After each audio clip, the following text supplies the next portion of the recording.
ஆண்டவராகிய இயேசு கிறிஸ்துவின் நாமத்தில் காலை வாழ்த்துக்கள். இன்றைய மன்னா, பொன்னை சம்பாதிப்பதிலும் ஞானத்தை சம்பாதிப்பது எவ்வளவு உத்தமம், வெள்ளியை சம்பாதிப்பதிலும் புத்தியை சம்பாதிப்பது எவ்வளவு மேன்மை.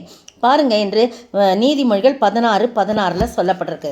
இந்த சாலமோன் ஞானி சொல்கிறாரு, பொண்ணை சம்பாதிக்கிறத விட ஞானத்தை சம்பாதிக்கிறது உத்தமப்பா, அதை விட வெள்ளியை சம்பாதிப்பதை பார்க்கணும், புத்தியை சம்பாதிப்பது எவ்வளவு மேன்மை அப்படின்னு சொல்கிறார். அதே நீதிமொழிகள் 2:6 என்ன சொல்கிறாங்க, 2:6 கர்த்தர் ஞானத்தை தருகிறார், அவர் வாயிலிருந்து அறிவும் புத்தியும் வரும். அவர் வாயை திறந்தால் அறிவும் புத்தியும் தான் வரும். அதை நீ சம்பாதித்துக்கொள், அதை நீ சொந்தமாக்கிக்கொள் அப்படின்னு சொல்லப்பட்டிருக்கு. 3:13 பாருங்க.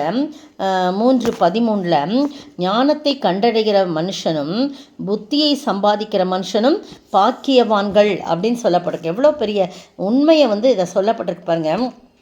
ஆண்டவரை அறிகிற அறிவும் அவர் வாயிலிருந்து புறப்படுகிற வார்த்தையும் நாம் உட்கொள்ளும்போது, சொந்தமாக்கி கொள்ளும்போது நாம் மேன்மை அடைகிறவர்களாக இருக்கிறோம், பாக்கியவான்களாக இருக்கிறோம் என்று சொல்லப்பட்டிருக்கு. அதிலே 4:7 பாருங்கள். வரிசையாக நீதிமொழிகளில் அறிவு, ஞானம், புத்தி வரிசையாக சொல்லப்பட்டிருக்கு. 4:7 ஞானமே முக்கியம், ஞானத்தை சம்பாதி, ஆனால் எண்ணத்தை சம்பாதித்தாலும் புத்தியை சம்பாதித்துக்கொள், நீ அதை மேன்மைப்படுத்து, அது உன்னை மேன்மைப்படுத்தும், நீ அதை தழுவிக்கொண்டால் அது உன்னை கனப்படுத்தும், அது உன் தலைக்கு அலங்காரமான முடியை கொடுக்கும், அது மகிமையான கிரீடத்தை உனக்கு சூட்டும். எது? புத்தி. சம்பாதித்துக்கொள். எதை சம்பாதிக்கலையோ புத்தியை சம்பாதிச்சுக்கொள், அது உன் தலைக்கு அலங்காரமான முடியை கொடுக்கும், அது மகிமையான கிரீடத்தை உனக்கு சூட்டும் அப்படின்னு சொல்லப்பட்டிருக்கு. அது மட்டும் இல்லை, என் மகனே கேள், என் வார்த்தைகளை ஏற்றுக்கொள், அப்பொழுது உன் ஆயுசின் வருஷங்கள் அதிகமாகும். அப்போது கர்த்தருடைய அந்த வாயிலிருந்து புறப்படுகிற அந்த புத்தியை என்ன பண்ணும்? சொந்தமாக்கி கொள்ளணும். வெள்ளியை சம்பாதிப்பதை காட்டிலும் புத்தியை சம்பாதிக்கொள்ளணும். புத்தியோடு நடந்து கொள்ளும்போது கர்த்தர் என்ன செய்கிறாரு? நம்மை ஆசீர்வதிக்கிறார், மேன்மைப்படுத்துகிறார். 8ஆம் அதிகாரம் 14ஆம் வசனம் பாருங்கள். நீதிமொழிகளில் தான் 8ஆம் அதிகாரம் வசனம் 14 ஆலோசனையும் மெஞ்ஞானமும் என்னுடையவைகள், நானே புத்தி, வல்லமை என்னுடையது. எப்படி பார்த்தீங்களா?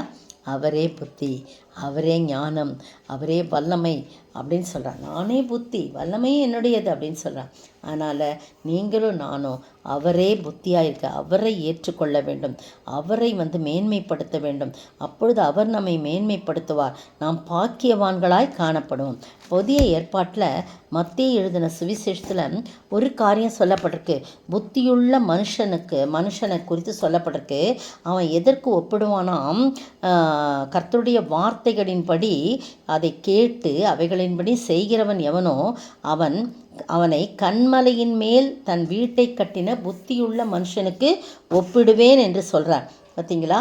பெருமழை பொழிந்து பெருவெள்ளம் காற்றடித்து அதன் வீட்டின் மேல் மோதியும் அது விழவில்லை, ஏனென்றால் அது கன்மலையின் மேல் அஸ்திபாரம் போடப்பட்டிருந்தது.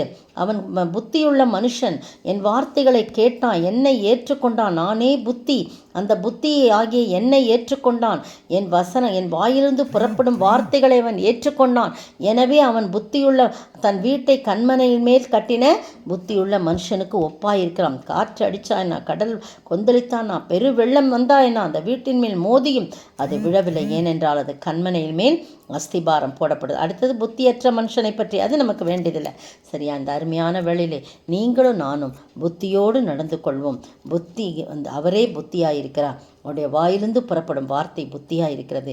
அதை நாம் ஏற்றுக்கொண்டு சொந்தமாக்கி வாழும்போது நம்மை அவர் மேன்மைப்படுத்துவார். அது நம்மை மேன்மைப்படுத்தும்.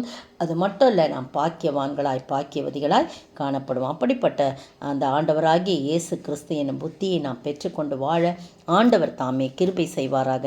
ஆமேன். புத்தியாய் நடந்து வாருங்கள், திருவசன பூட்டை திறந்து பாருங்கள், சத்தியத்தை பற்றி கொண்டு தன்னை சுத்தி பண்ணிக்கொண்டு நித்தமும் ஜபம் தருமம் நீதி செய்து பாடிக்கொண்டு புத்தியாய் நடந்து வாருங்கள், திருவசன பூட்டை திறந்து பாருங்கள். ஸ்தோத்திரிக்கிற ஆண்டவரே, துதிக்கிற ராஜா, வாழ்த்துகிற வணங்கிறப்பா, அருமையான வேலைக்காய் ஸ்தோத்திரம். நாங்கள் எண்ணத்தை சம்பாதித்தாலும் புத்தியை சம்பாதித்துக் கொள்ளவும் நீரே புத்தியும் ஞான ஞானமாக உடைய வாயிலிருந்து புறப்படும் வார்த்தைகள் புத்தியாக இருக்கிறது. அதை நாங்கள் ஏற்றுக்கொண்டு வாழும் பொழுது எங்களை நீர் மேன்மைப்படுத்துவீர். அந்த மேன்மையை நாங்கள் பெற்று வாழ நீர் கிருபை செய்ய வேண்டும் என்று கர்த்தரும் மீட்பெரும் ராஜாவாகிய இயேசு கிறிஸ்துவின் விலையேறப்பெற்ற நாமத்தில் ஜெபிக்கிறேன் பிதாவே, ஆமேன். நேற்றைய பதில், அடிமைத்தனத்தின் நுகத்துக்கு உட்படாமல் கிறிஸ்து நமக்கு உண்டாக்கின சுயாதீன நிலைமையில் நிலை கொண்டிருங்கள் என்று சொல்லப்பட்டுள்ளது. கலாத்தியர் 5:1. இன்றைய கேள்வி, கிறிஸ்துவினிடத்தில் எந்த இரண்டும் ஒன்றுக்கும் உதவாது, எது மட்டும் உதவும்? கிறிஸ்து இயேசுவினிடத்தில் எந்த இரண்டும் ஒன்றுக்கும் உதவாது, எது மட்டும் உதவும்?